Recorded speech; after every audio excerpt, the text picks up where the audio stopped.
제가 성경을 펴서 읽는데 너무 기분이 확 좋아졌어요. 이유가 뭐냐면 일부 예배 때는 이게 약간 침침하게 보였어요.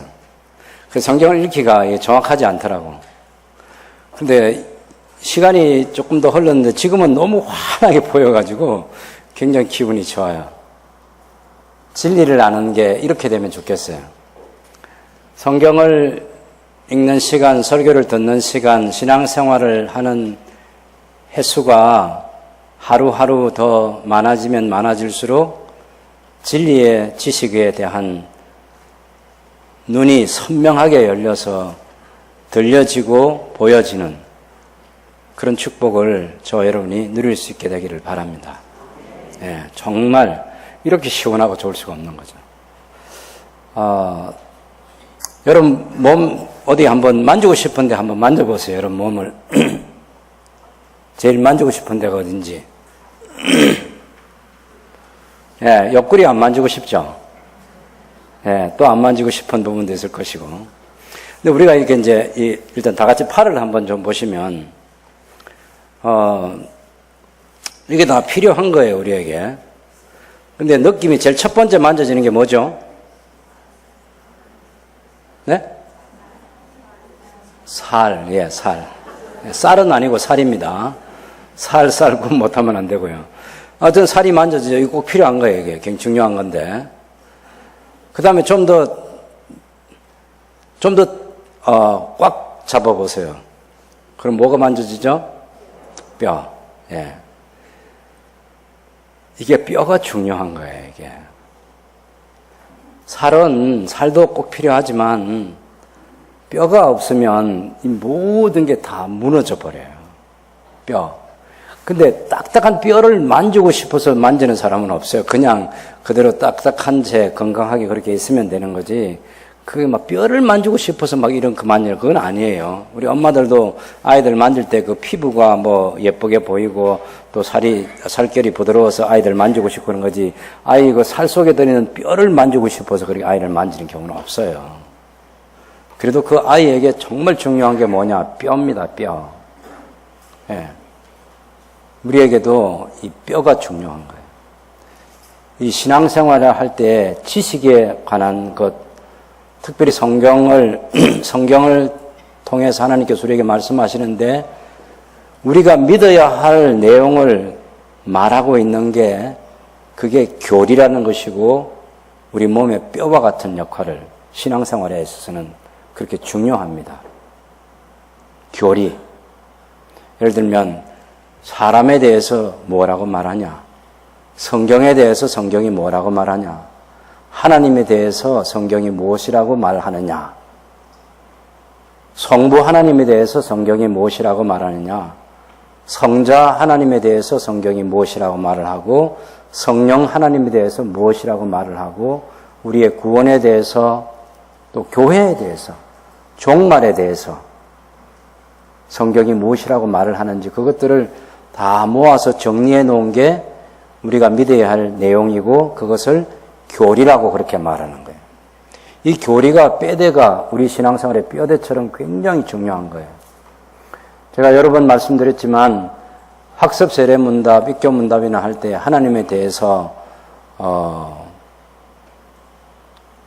말해보라 하면 한마디 정도만 말하는 거죠. 하나님은 사랑이십니다. 하나님은 좋으십니다. 하나님은 아버지이십니다. 그 한마디 하고는 그리고 아무 말도 없어요. 예수님에 대해서 얘기해보라면 나를 위해서 십자가에 돌아가셨습니다. 그 정도면 더 할 것도 없이 그냥 가만히 있는 거죠. 생각이 안 나는 거죠. 이게 뼈가 없다는 얘기예요. 뼈가 제대로 신앙생활에 가장 중요한 지식의 진리의 뼈를 제대로 튼튼하게 갖고 있지 못한 채 신앙생활을 해왔다는 증거입니다. 그래서 여러분이 성경 공부할 때도 열심히 참여해서 성경 공부하지만 특별히 교리를 공부하고 그럴 때 더 열심히 해야 돼요. 우리가 종교교회 500주년 맞아서 그 교리 공부 1년 동안 수요일 저녁마다 우리 목사님들이 강의를 하고 할 때 여러분과 같이 그 책을 가지고 나눴으나 거기 책에 있는 내용이 하나라도 버릴 게 없는 예? 정말 군더더기 없이 꽉 찬 내용이 그 책입니다. 김진홍 목사가 썼던 저희 종교 500주년위원회에서 위탁해서 쓰게 했던 그 책을 읽어보면 강의를 들을 때는 딱딱하고 재미가 없는 것 같아도 그걸 읽어보면 정말 이렇게 소중한 역사가 있고 내용이 있구나 하는 것을 알 수 있을 만큼 중요한 거예요. 적어도 그 책 한 권 정도는 여러분의 가정에 책꽂이에 꽂혀 있고 읽어서 밑줄 친 흔적들이 많이 있고 내용들을 소화한 그런 열심을 가지면 좋겠습니다. 근데 그것의 원본이 되는 게 뭐냐면 웨스턴 신앙 고백서, 대교리 문답, 소교리 문답, 그리고 하이델베르크 요리 문답 이런 것들이 그 원본인데 그런 것들을 다시 재정리해가지고 1년 동안에 교리 전체를 이해할 수 있도록 만들어 놓은 그런 책입니다. 우리가 그런 것들을 잘 해야 돼요. 성령 강림주의를 맞이했는데 성령이 오셨네, 성령이 오셨네 그런 찬송을 부르는 것이 우리에게 너무 중요한데 그 성령 하나님이 어떤 하나님인지를 성경을 통해서 이해를 하면 할수록 더더욱 그 찬송의 깊이와 넓이가 달라질 수 있습니다. 우리가 지금 예배 시간이잖아요. 예배 시간. 하나님을 예배하러 나왔는데 어떤 사람은 하나님 예배하는 게 하나님께서 찾으시는 예배자로 예배를 하는 분도 계시고 어떤 사람은 하나님이 찾으시는 예배자가 못 되는 경우도 있어요. 하나님이 찾으시는 예배자. 하나님 당신께서는 당신을 알도록 성경에 계시를 해주셨는데 그 성경을 통해서 하나님을 아는 성도로서 하나님을 예배를 해야 예배가 제대로 되는 거예요. 우리가 이 세상에서 모든 사람들이 신을 섬겨요. 하나님을 믿든지 세상 사람들이 말하는 그런 신을 믿든지 고린도후서 8장 5절에서 7절에 있는 6절에 있는 말씀처럼 사람들이 부르는 그런 신이 있어요. 신이. 근데 그런 신이 아니고 그건 사람이 붙여준 신이고 존재하는 신 하나님이죠. 영원히 존재하시고 절대적인 그 하나님 성경이 가르치는 그 신입니다. 이 하나님만이 유일한 신이에요. 다른 신은 존재하지 않아요. 그래서 이 하나님에 대한 지식이 충만하면 그 하나님을 하나님으로 예배하기가 쉬운데 하나님을 제대로 알지 못하니까 옛날 하나님을 믿기 전에 다른 종교나 혹은 다른 신에게 신을 섬기듯 그 조금 바꾸어서만 섬기는 그 정도밖에 안 되는 거라. 하나님 우리 사람하고 너무 달라요. 하나님 이 세상에 있는 어떤 피조물과도 다르고 하나님은 사람들이 신이라고 부르는 혹은 사람 머릿속에서 만든 신화의 그런 제우스 신 있잖아요. 최고의 신이라고 하는 제우스 신. 그럼 바티칸에 가면 미켈란젤로가 그린 그 시스티나 성당 천정에 천지 창조 그림이 있어요. 거기 창조된 아담이 있고요. 거기 하나님이 그려져 있는 거 아시죠? 딱 백발로 해가지고 흰옷 딱 입으시고 손가락 끝 딱 내밀어서 아담을 창조하는 그 하나님. 미켈란젤로가 그린 하나님 누군지 알아요? 제우스 신이에요. 네, 로마에서는 그걸 주피터라고 말해요. 그리스 사람들은 제우스 신은 그걸 하나님으로 그려놨어요. 미켈란젤로가 그거밖에 안 되는 거죠. 그거 보고 기뻐하는 교황도 마찬가지고. 지금도 그려놓고 그게 천지창조라고 그게 하나님이 뭐 한다 말도 안 돼. 이방신을 하나님으로 그려놓고 그걸 어떻게 천지창조라고 합니까? 성경대로 성경을 알지 못하기 때문에. 저하고 이제 우리 김정현 목사님이 그 로마와 이태리의 그 여러 지역을 갔을 때 그 성화를 보면서 느낀 거는 결국 그 시대 사람들이 성경의 계시를 통한 하나님을 그리고 하나님의 세계를 모르는구나.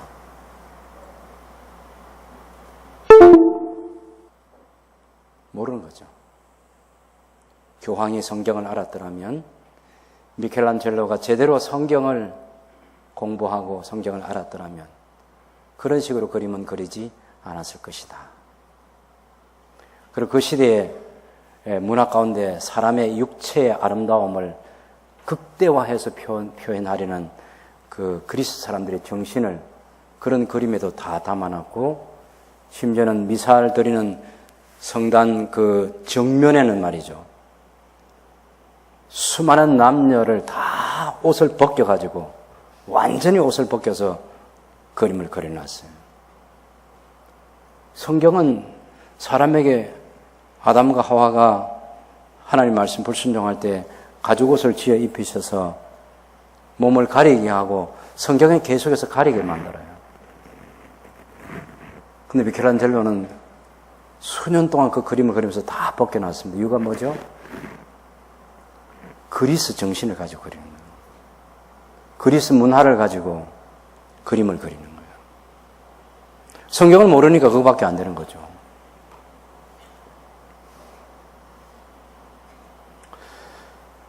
우리가 성경을, 하나님을 성경대로 안다는 거 이거 굉장히 중요하고, 그것을 기독교 오랜 역사 속에서 사도신경부터 해서 사도신경, 니케아 신경, 니케아 콘스탄티노플 신경, 또 아타나시우스 신경, 이렇게 하면서 그 신조를 만들어가지고 우리가 믿어야 될 바들을 정확하게 표현을 많이 해놨어요.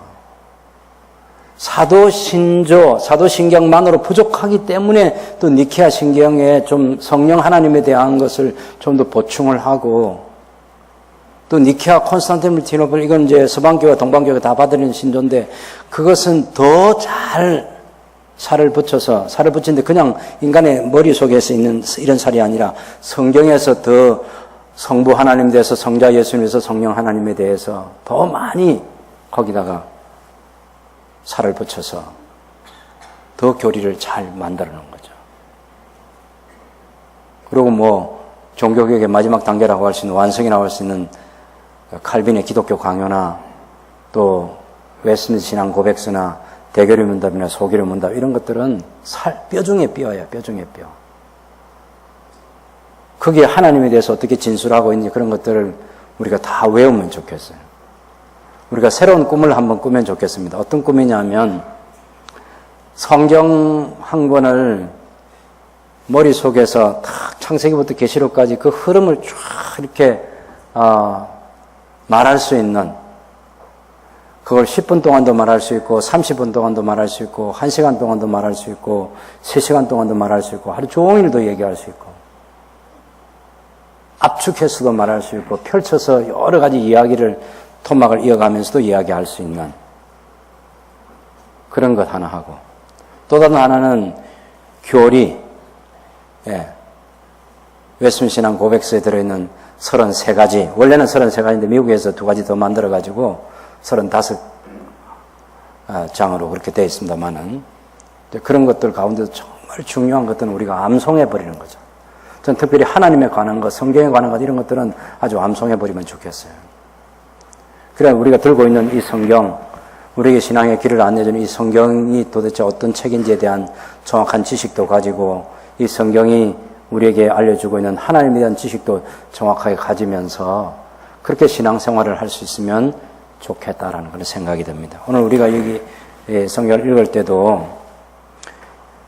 이 성경 기자가 성령 하나님에 대한 얘기를 할 때 사도행전 2장 33절에 하나님이 오른손으로 예수를 높이심에 그가 약속하신 성령을 아버지께 받아서 너희 보고 듣는 이것을 부어주셨느니라. 성부 하나님께서 오른손으로 성자 예수님을 높이셨어요. 그랬더니 그 성자 예수님께서 약속하신 성령을 성부 하나님께 받아서 지금 사도들과 그 많은 성도들에게 부어주셨다, 이렇게 얘기하는 거죠. 근데 부어주셨다는 이 말도 사실 성령님을 어떻게 부어줍니까? 성령님이 물이에요?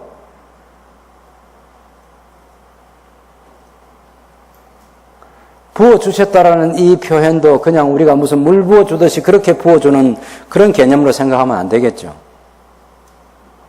또 우리가 흔히 말하는 성령을 받으라 그렇게 말을 하는데 물건을 주고받듯이 물건 주면서 받으라 하거나 혹은 공을 던져주면서 받으라 하는 것처럼 그렇게 주고받는 게 아니죠. 어쩌면 우리말로 옮길 때 성령님을 모셔라 그게 더 좋은 표현일 수도 있겠습니다. 성령님이 오셨다. 성령님을 모셨다. 성령님의 충만한 지배 아래서 살아간다. 이런 표현들. 성경적인 내용도 맞고 우리말 어법에도 맞는 그런 표현들로 좀 새로워질 수 있으면 좋겠습니다. 어쨌든 여기 2장 33절에서 성부 하나님, 성자 하나님, 성령 하나님, 하나님 세 분에 대한 얘기. 근데 이것을 삼위라고 그렇게 말해요. 삼위. 성부, 성자, 성령 하나님. 이 성부, 성자, 성령 하나님이 영원한 신비의 하나님이에요. 다시 말하면 우리의 머릿속으로 풀어서 설명을 다 할 수 없는 그런 하나님의 존재입니다. 삼위일체, 셋이면서 하나라고 그렇게 말하는 거죠. 그래서 이 삼위일체 하나님에 대한 지식이 우리 기독교 신앙에서 너무 중요한데, 그래서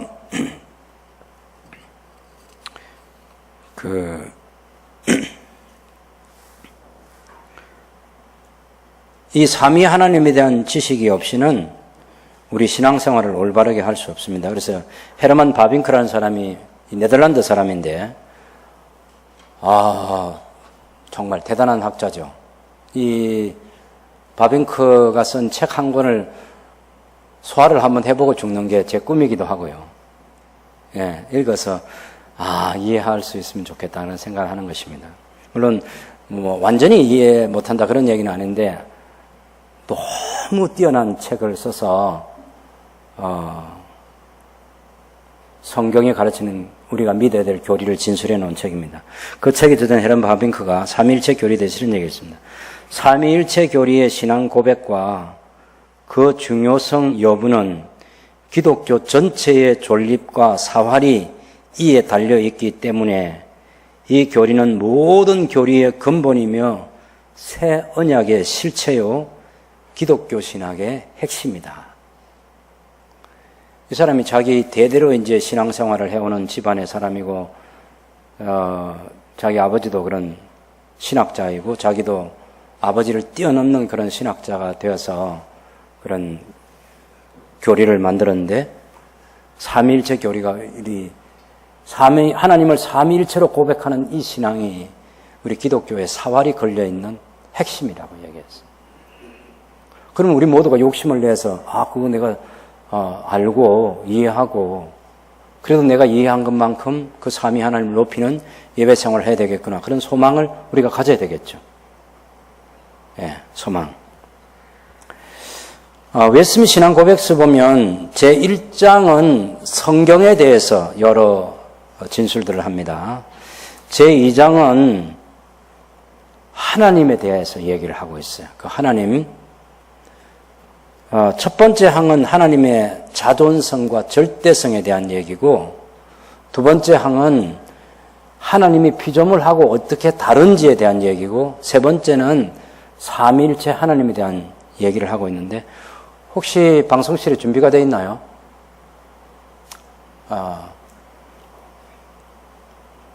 삼위일체 하나님에 대해서 제일 첫 번째 하나님의 자존성과 절대성 제2장 1항에 대해서 한번 화면 띄워줄 수 있습니까?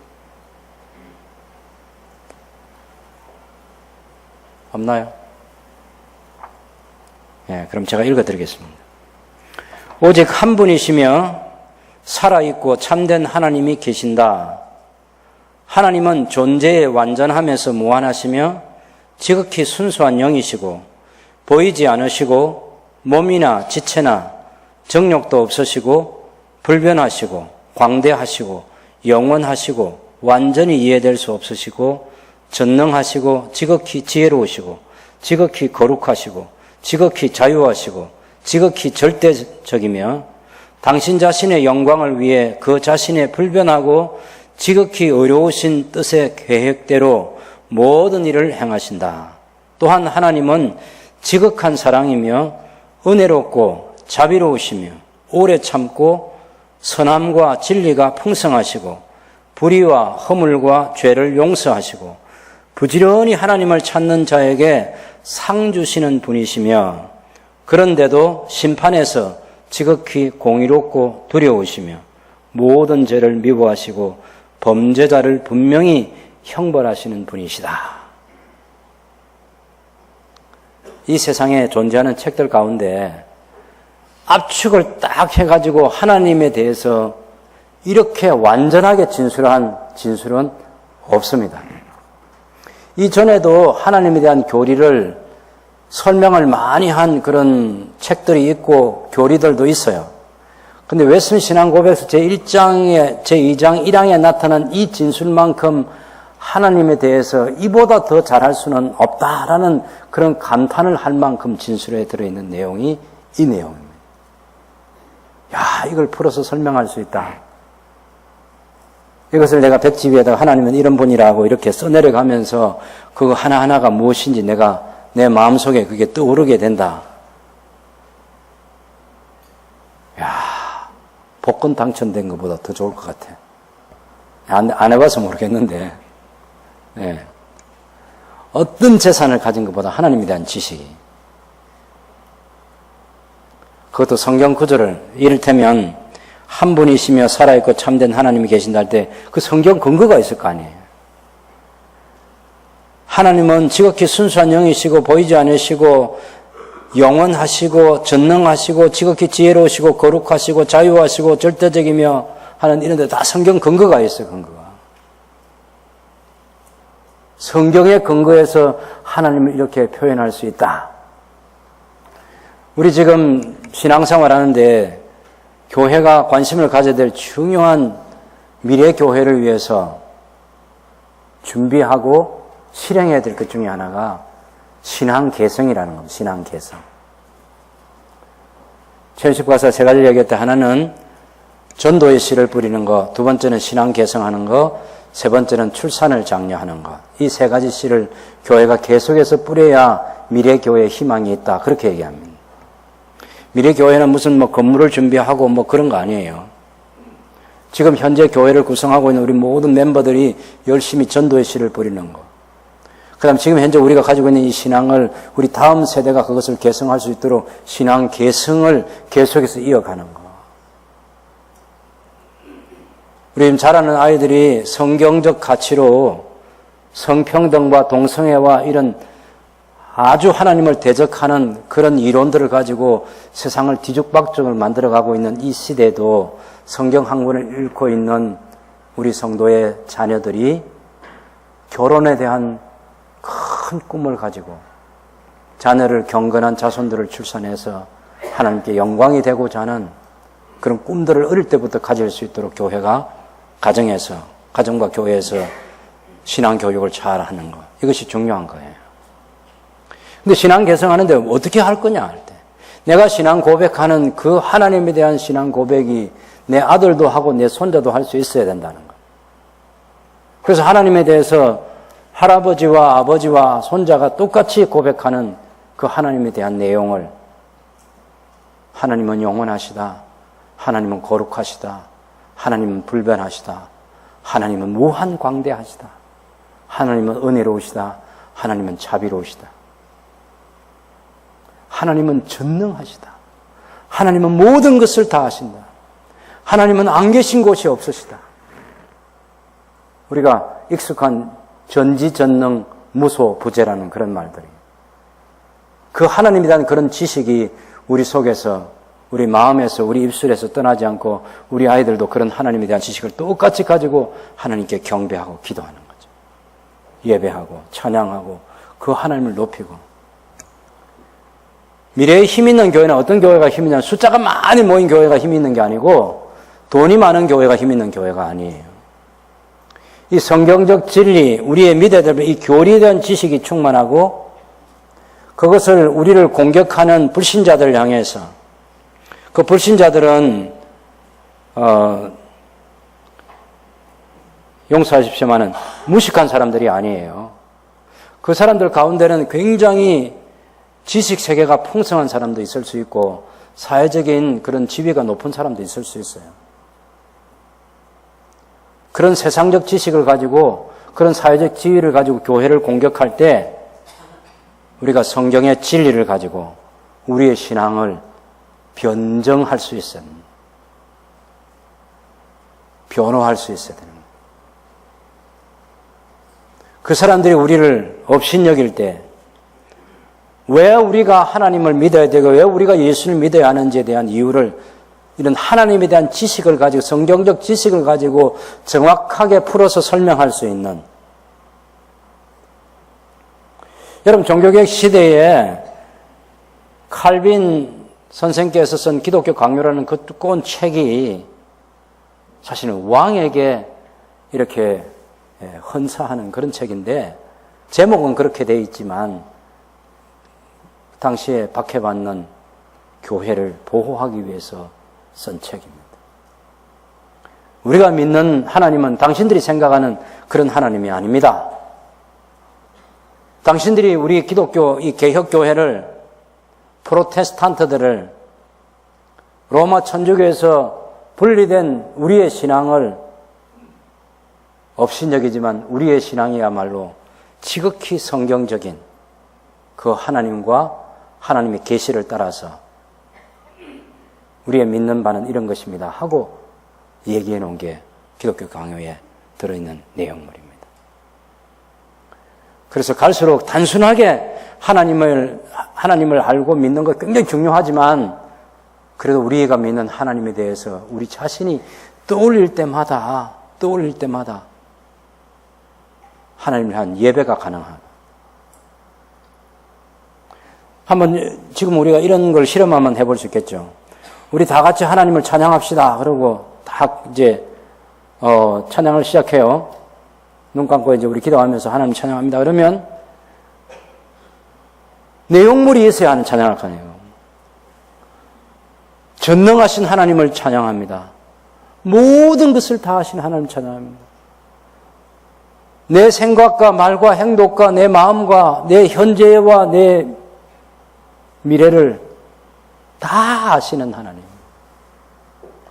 지극히 거룩하시고 지극히 자비로우시고 무한하시고 영원하시고 하는 그 하나님에 대한 찬양거리가 많아야 되는데 그걸 하려면 그 지식이 있어요.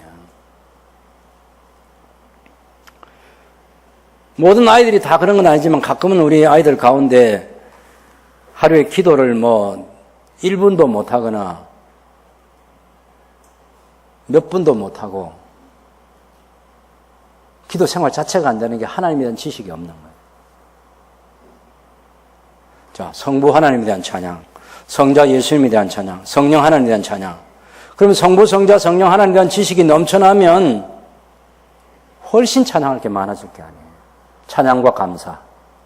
기도의 가장 기본적인 요소, 첫 번째 요소를 말할 때 하나님께 대한 찬송과 찬양과 감사.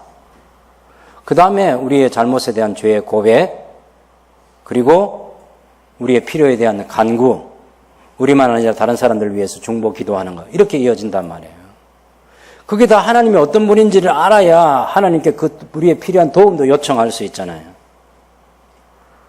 그래서 하나님에 대한 지식이 굉장히 중요하다 하는 거. 하나님은 스스로 계시는 분이고 절대적인 분이시다. 누구와도 비길 수 없는 그런 하나님이다. 살아있고 참된 하나님이라는 이 표현 속에 고린도서 8장 5절 6절에 보면 비록 하늘에나 땅에나 신이라 불리는 자가 있어 많은 신과 많은 주가 있으나 그러나 우리에게는 한 하나님 곧 아버지가 계시니 만물이 그에게서 났고 우리도 그를 위하여 있고 또한 한 주 예수 그리스도께서 계시니 만물이 그로 말미암고 우리도 그로 말미암아 있느니라. 하늘이나 땅이나 신이라 불리는 자가 있는데 그건 사람이 만들어서 부르는 신이고 주라는 얘기지 하나님께서 인정하시는 신과 주가 아니에요. 한 하나님뿐입니다. 한 주뿐입니다. 한 성령뿐이에요.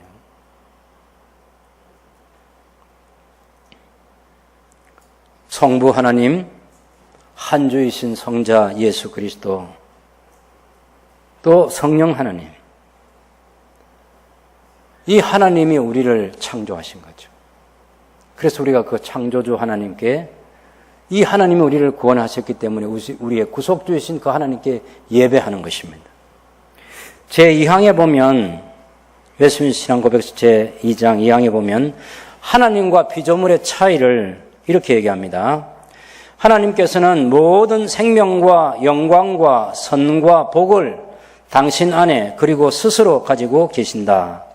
하나님은 홀로 자신 안에서 그리고 자신에게 전적으로 충족하셔서 당신께서 지은 어떤 피조물의 도움을 필요로 하지 않으시고 그들로부터 어떤 영광도 얻지 않으시며 다만 그들 안에서 그들에 의해서 그들에게 또 그들 위에 당신의 영광을 나타내실 분이다. 하나님은 모든 존재의 유일한 근원이 되시어 만물이 주님에게서 나오고 만물이 주님을 통하여 주님께로 돌아가며 하나님은 주권적인 지배권을 가지고 만물에 의해서 만물을 위하여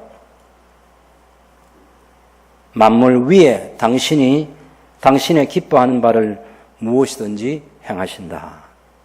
하나님의 면전에 만물이 드러나고 나타나며 하나님의 지식은 무하시고 무오하시며 피조물에게 의존하지 않으시고 하나님께는 무엇이든지 우연한 것이나 불확실한 것이 없으시다. 하나님은 당신의 모든 계획들과 당신의 모든 행위들과 당신의 모든 명령들에 있어서 지극히 거룩하시다. 하나님께는 천사들과 사람들과 다른 모든 피조물로부터 당신이 요구하기를 기뻐하시는 예배, 봉사, 순종 등 무엇이든지 드림이 마땅하다. 하나님은 창조주이시고 우리는 피조물이기 때문에 그래.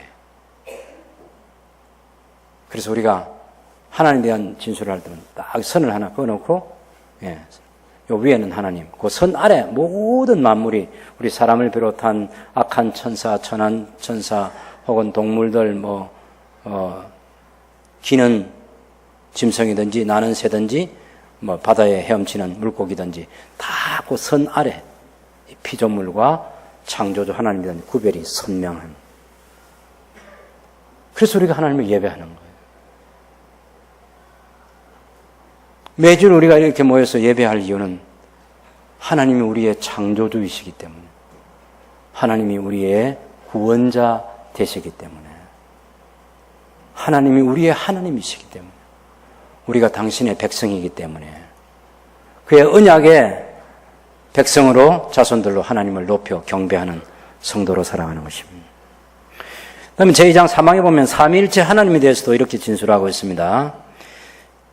신성의 통일체 안에 본체와 권능과 영원성에 있어서 하나인 삼위가 계시니 곧 성부 하나님, 성자 하나님, 성령 하나님이시다. 성부는 그 누구에게도 속하지 않고 태어나지도 않으시고 나오지도 않으신다. 성자는 성부에게서 영원히 나오시고 성령은 성부와 성자에게서 영원히 나오신다. 성자는 성부에게 영원히 나셨고 성령은 나오시고, 이게 차이점이에요. 근데 여기 나신다 해서 사람이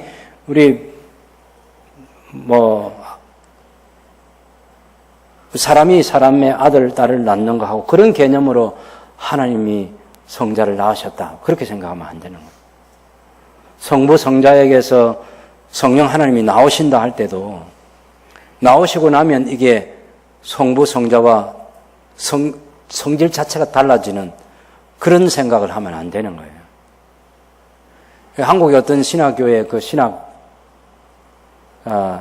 대학장이 그 하나님에 대해, 삼위일체 하나님에 대해서 이런 묘사를 한 거 제가 읽어본 적이 있는데, 삼위일체 하나님은 태양의 본체 있잖아요. 태양 본체하고 태양에서 나오는 빛하고 태양에 나오는 열하고 그 개념으로 삼위일체 하나님을 설명하는데 여러분 그건 완전히 잘못된 겁니다. 왜냐? 태양의 본체하고 빛하고는 성질 자체가 달라요. 태양에서 나오는 열하고 빛하고는 달라요. 열은 열이고 빛은 빛이고 태양의 본체는 본체라고 완전히 다른 거예요. 그런데 성부, 성자, 성령 하나님은 완전히 하나이시고 본질에 있어서도 하나일 뿐만 아니라 지위와 영광과 권세와 능력에 있어서 완전하게 동등하신 거예요. 완전히 동일하시고 동등하신 거예요. 조금이라도 차이 나게 말하면 그건 이단이 되는 거예요. 예를 들면 성부 하나님이 제일 위에, 그 다음에 성자 하나님, 그 다음에 성령 하나님 이렇게 단계로 얘기하면 그 자체가 이단이에요. 우리가 지난번에 요한복음 10장 30절에서 예수님께서 나하고 아버지는 하나야 이렇게 얘기했대요. 그리고 유대인들이 돌을 들어가지고 확 예수님을 돌로 쳐 죽이려고 액션을 취했죠. 왜? 아니 하나님은 한 분뿐인데 유대인들은 구약에 나타난 그 성부 하나님만 하나님으로 생각하고 있는데 갑자기 30대 이 젊은 청년이 말이에요. 자기가 아버지하고 나하고는 하나다라고 하니까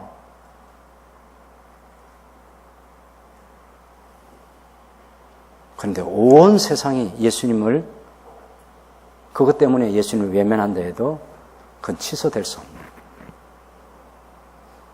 나하고 아버지는 하나이니까. 예수님과 아버지는 동등하시니까. 본질에 있어서도 동일하시고 영광과 능력과 권세에서도 동등하시고 완전한 하나이신, 본체가 하나이신. 그래서 칼빈 선생님께서 이런 얘기를 했습니다. 나는 삼위의 광채에 둘러싸이지 않고는 일체성을 상상할 수 없다. 또한 곧바로 일체성을 고려하지 않고는 삼위를 분별할 수도 없다. 그러면 우리들의 사고를 혼란하게 만들어 일체성으로 즉시 돌아가지 못하게 하는 그런 식의 삼위를 상상해서는 안 된다. 아주 더 쉽게 얘기하면 성부, 성자, 성령 이 삼위 하나님의 영광에 둘러싸여서 하나이신 하나님을 생각해야 되고 그 하나이신 하나님을 생각하는 그 순간 망설이고 주저함 없이 또 성부, 성자, 성령 하나님 삼위를 생각해야 하는 거예요. 성부, 성자, 성령 하나님을 완전히 구별하되 이 구별하지 않으면 안 돼요. 우리 굉장히 급하게 기도하는 성도들 가운데는요, 아버지 주님 막 급하면 또 나를 위해서 십자가에 달리신 아버지 하나님하고 막 이렇게 기도하는 급한 사람도 있는데 천천히 기도하세요. 천천히. 예, 하나님은 안 급합니다. 천천히 하나님 아버지하고 우리를 창조하시고 우리에게 아들을 보내주시고 그리고 성자 예수님께 감사할 때 우리를 위해서 십자가에 달려 고난받으신 주 예수님하고 하고 그것을 깨달아지게 하고 믿게 하는 성령 하나님에 대해서 구별해서 얘기를 해야 한다. 구별해서. 성부 하나님은 성부 하나님이고 성령 하나님은 성령 하나님이고 성자 하나님은 성령 하나님인 거예요. 이 구별이 항상 완전하게 되어 있어야 돼요. 이 섞이면 안 돼. 섞이면 안 돼. 완전히 셋이 구별되어 있어야 돼. 그 순간 동시에 이 셋이 하나이신 일체이신 하나님을 생각해야 돼.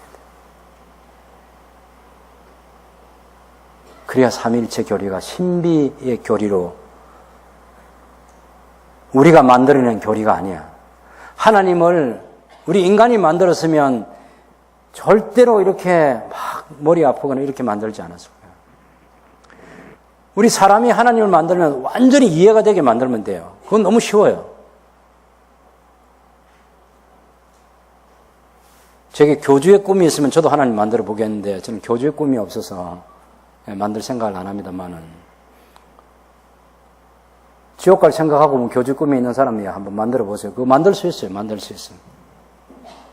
사람들이 알아듣기 좋고요. 너무 잘 깨달아지니까 간다고 무릎 치면서 가는 사람들. 내가 무슨 장로교에 30년을 다녔는데, 내가 그거 몰랐구나 하고 가는 사람들이 있어요. 어떤 사람, 내가 전에 진해에 있던 어떤 분은 자기가 장로인데, 1992년 그 극단적 10월 그 종말론에 그게 빠져가지고, 모든 거 다 버리두고 그냥 그 집단에 가가지고 몰입하는 사람이었어요. 왜? 거기 너무 이해가 되게 가르쳐 주니까. 사람이 만든 교리입니다. 성경에 게시된 하나님에 대한 지식은요, 성경대로 말은 할 수 있는데, 우리 인간의 이성, 우리 인간의 지성으로 다 이해할 수 있도록은 설명할 수도 없고, 설명해 줘도 다 이해가 안 되고, 그냥 성경대로 말해야 되고, 성경대로 받아들여서 믿어야 되는 진리입니다.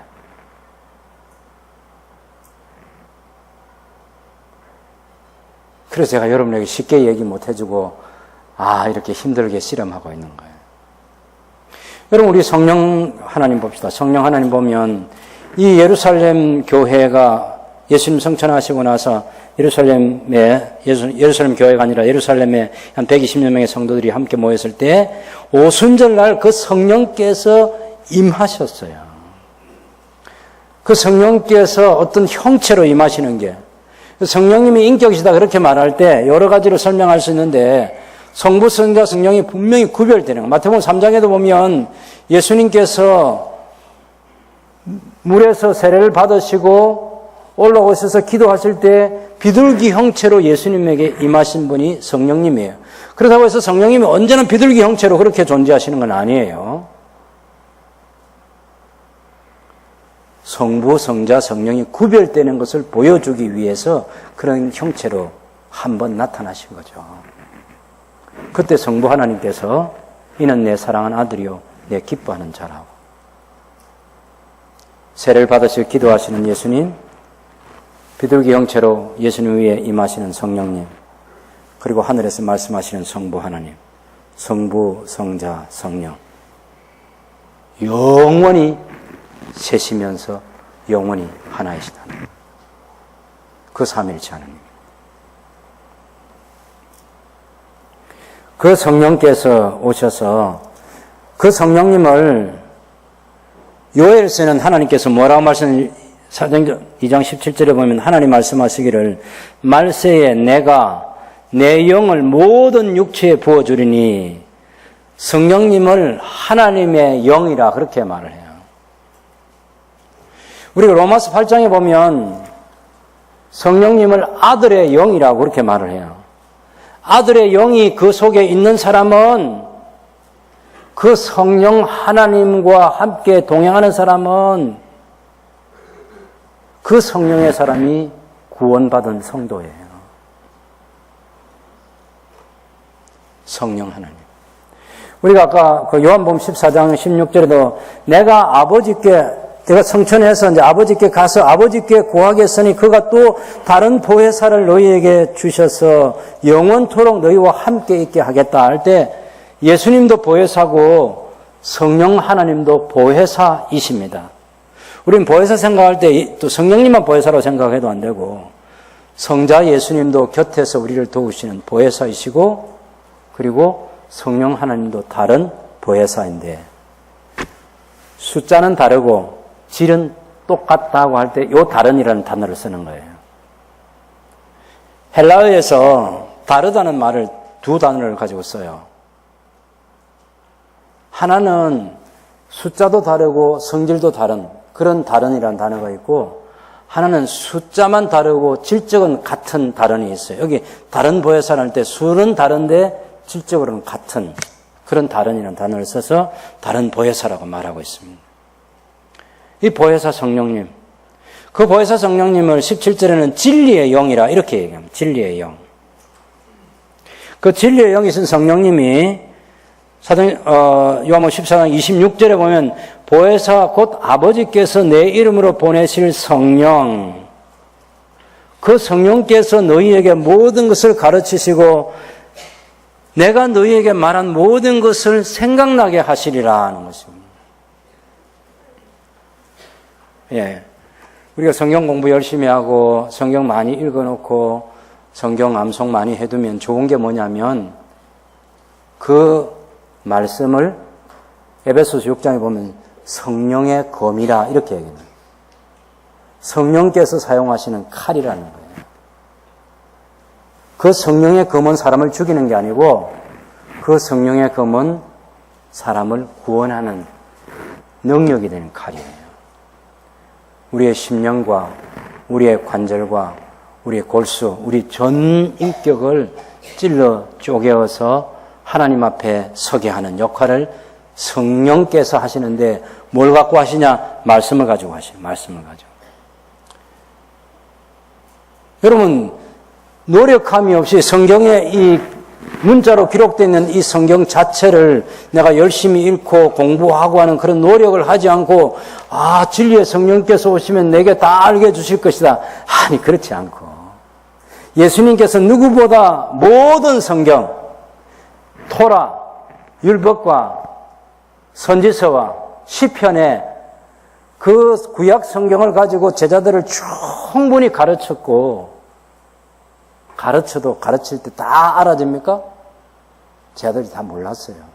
근데 예수님께서는 진리의 성령께서 오시면 내가 너희에게 가르쳐준 거 그것을 알게 해주고 다 생각나게 해주실 것이다.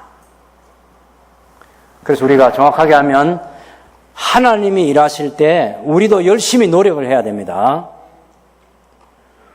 우리 스스로 공부도 많이 해야 되고 우리 자녀들도 공부하는 자녀들을 만들어야 돼요. 여러분, 세상에 제일 재미있는 게 뭐냐? 질문하면 망설이지 않고 공부하는 거다. 네. 이 대답을 할 수 있으면 참 좋겠습니다. 잘하는 것도 노는 거고 취미도 놀고 그러면 안 되고 우리 그리스도인은 공부하는 게 재미가 있어야 돼. 죽는 날까지 공부하고.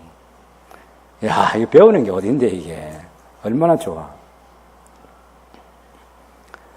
예, 예수님이 제자들을 가르치셨고 제자들이 배웠어요. 근데 그것을 깨닫게 해주고 생각나게 해주는 것은 성령 하나님의 사역이라 이렇게 말하는 거예요. 성령은 하나님의 영이고 성령은 성부 하나님의 영이고 성자이신 예수님의 영이에요. 예수의 영. 우리가 사도행전 8장에 보면 빌립을 이끌어가는데 누가 이끌어가느냐? 예수의 영이 이끌어간다. 이렇게 해요. 성령께서 빌립을 인도하고 있는데 예수의 영이 이렇게 해요. 사도 바울이 제2차 전도 여행을 열심히 하고 있을 때 그때 마게도냐에서 부르는 와서 우리를 도와달라고 부르는 그때 그것이 성령의 음성이었어요. 성령의 부르심. 하나님의 영, 예수의 영. 그래서 성부 하나님, 성자 하나님, 성령 하나님에 대한 완전한 구별도 하고 그 동등하시고 동일하신 본체이신, 본체가 하나이신 이 성경적 지식을 하나님에 대한 우리의 지식으로 가꿔야 되겠습니다. 삼일체 하나님에 대한 할 때 그 존재에 대해서도 그렇게 알아야 되지만 사역에 있어서도 굉장히 중요한 지식이 뭐냐면 성부, 성자, 성령 하나님께서 언제나 함께 일하신다는 거예요. 자, 천지 창조를 하나 예를 들어보겠습니다. 천지 창조할 때 하나님 아버지는 설계하시고 그 설계도를 예수님께 건넸더니 예수님께서는 형체로 만드시고 그때 성령 하나님께서는 거기에 생명을 불어넣으시고 이런 식으로 한번 설명하면 안 되는 거예요. 성부 하나님과 성자 하나님과 성령 하나님이 천지 창조 때 함께 일하시는 거야. 성부 하나님이 일하실 때 성자 예수님도 같이 일하시고 성령 하나님도 같이 일하시고 성자 예수님이 일하실 때 성부 하나님과 성령 하나님이 같이 하시고 성령 하나님께서 일하실 때 성부 성자께서 같이 일하시는 거지. 산 위이신 아버지께서 일하실 때 아들하고 성령 하나님은 아무것도 안 하시고 그런 거 아니죠. 삼위일체 하나님은 존재에 있어서도 사역에 있어서 그 두 가지를 꼭 기억해둬야 합니다. 성령 하나님, 진리의 영, 계시의 영, 말씀으로 우리를 진리가로 인도하신 분 성령 하나님이시다. 예수님의 십자가의 구속 사건을 깨닫게 해주시는 이도 성령 하나님이에요. 그래서 우리가 사도신경 신앙 고백할 때 성령을 믿사오며 그 다음에 내용이 뭐죠? 뭘 믿어요? 거룩한 공회, 공교회와 또 성도의 교제와 죄 사함과 그리고 몸이 다시 사는 부활과 영원히 사는 것, 영생을 믿습니다. 이게 그 다 성령 하나님께서 일하시는 결과가 교회의 탄생이에요. 교회의 탄생. 그래서 성령을 믿사오며 그게 다 그 밑에 붙어 있는 거예요, 이게. 거룩한 보편적인 교회라는, 거룩한 교회와 보편적인 교회라고 하는 이 교회를 만들기 위해서는 성령께서 당신의 백성들을 불러 모으셔야 되잖아요. 성령이 일하시지 않고는 우리가 예수님을 믿을 수가 없어요. 교회의 탄생은 성령님께서 시키시는 거예요. 성도의 교제도 성령 하나님께서 우리 가운데 일하실 때 성도의 진정한 교제가 이루어집니다. 성령 하나님께서 우리 속에서 일하셨기 때문에 십자가에 달려서 우리의 구원을 완성하신 예수님의 십자가 사건이, 구속 사건이 믿어진다고 깨달아지고 하나님의 영께서 우리를 다시 살리실 거죠. 그 하나님의 영이 우리 속에 있어 영원한 생명을 보장해 주시는 거죠. 이 성령 하나님에 대한 지식이 깊어지면 깊어질수록 우리가 더 성령 하나님을 경배하고 높이고 또 성령 하나님을 찬양하고 성령 하나님을 더 많이 의지하고 성령 하나님과 함께 기도하고 성령 하나님이 우리와 늘 함께 계셔서 능력 있는 그리스도의 삶을 살아가게 하시는 이 은총을 누릴 수가 있다고 성경이 가르쳐주는 거죠. 삼위일체 하나님 그리고 성령 하나님에 대한 성경적 지식을 풍성하게 가져서 그 하나님을 알므로 우리에게 주시는 부요한 은총을 누릴 수 있는 복된 삶을 살아갈 수 있게 되기를 바랍니다.